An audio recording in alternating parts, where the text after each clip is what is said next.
സങ്കടപ്പെടുകയല്ലാതെ വേറെന്താ ചെയ്യേണ്ടത്? പണ്ട് ഞാൻ ചെറുപ്പമായിരുന്നപ്പോ എല്ലാ മൃഗങ്ങളും എന്നെ പേടിച്ചിരുന്നു. ഞാൻ ഒരു ദിവസം വേട്ടയാടുമായിരുന്നു. പരാജയം എന്തെന്ന് അറിഞ്ഞിട്ട് പോലുമില്ലായിരുന്നു.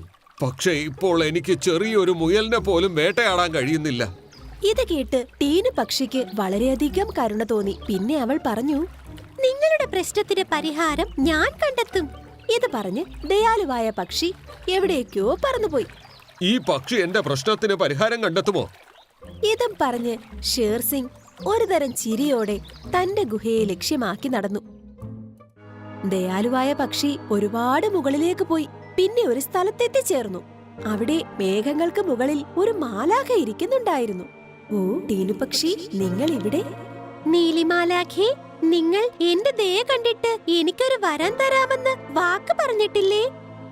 ഹാ, പക്ഷേ നീ ആ വരം ഇതുവരെ ചോദിച്ചിട്ടില്ല.